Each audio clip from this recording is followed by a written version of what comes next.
Hi, my name is Carole Wilson and I am here at the Hamburg Staatsoper to sing the role of Axinia in Lady Macbeth of Mzensk. And I've been asked to put my hand in the magic goblet and pick out 3 questions that I have to answer straight away. So I've been told, I've been told to do that. So, okay, I can't look. Okay, this is my first one. It feels like a long one and I do hope it's in English. Yes. Have you ever been tempted to steal something from a production, like a costume or a prop?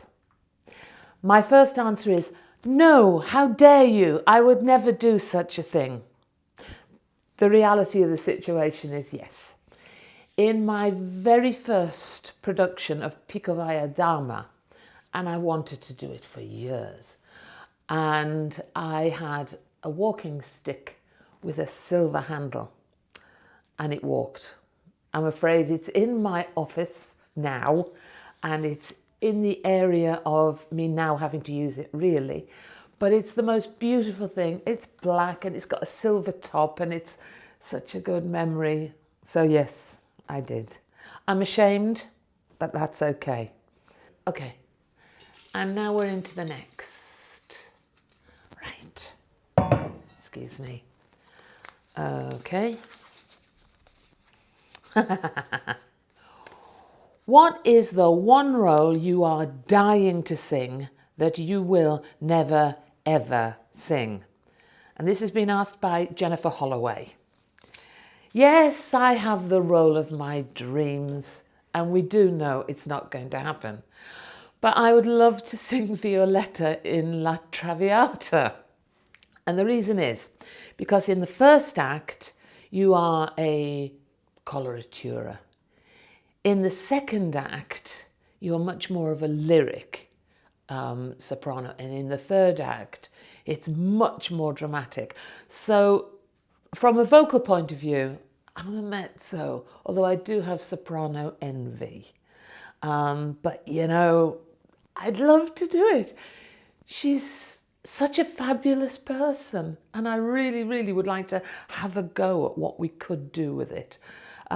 Yeah, that's it. Okay, and another. Lord knows. Okay, here we go.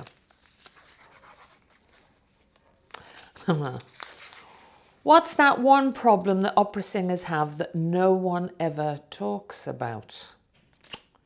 Yes. Actually, that's quite an interesting one. And the one that nobody ever talks about is your weight. And sadly, it's the one thing we should all talk about, because there's 2 things here. And I speak from experience because I have a terrible weight problem and have had for years, and I know it's there. You need a certain amount of weight to be able to sing on stage, but you don't need as much as a lot of us have. And then there's always the terribly thin people who can sing beautifully as well. But the book should not be judged by the cover at all, but it is. Prior to mid-20th century, certainly in the UK, I speak from that experience, you didn't really look at somebody with weight because they had all these corsets and they could pull themselves in and, you know, they looked okay. But with the rise of the director, and quite rightly, the director wants the body of the singer to look a little bit like, I don't know, we'll go back to Violetta, consumptive heroine, which certainly a lot of us couldn't sing. We couldn't sing it if we wanted to look like it. So it's a really, really big thing, and it's very sad. There are people with wonderful voices and their bodies don't look like their voice. Thankfully, I look like how I sound. So it's very useful for me, but it's very sad for a soprano. I think we'll have one. I love this bit. Right, here we go.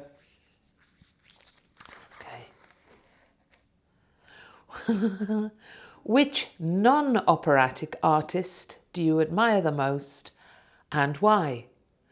Jennifer Holloway's asking a lot of questions. Okay, it's dead easy, this. Ella Fitzgerald. God, I love Ella, whose vocal fingerprint, if you can have such a thing, it's a bit of a mixture that, but whose vocal fingerprint is so much Ella. You always know when she breathes, it's Ella. Her support is fantastic. I know she's non-operatic, but I've lived with Ella since I was about 3 years old and sang Ella songs since I was about 3 years old because it was my father's favourite. Oh, but what a voice, what a production, just gorgeous.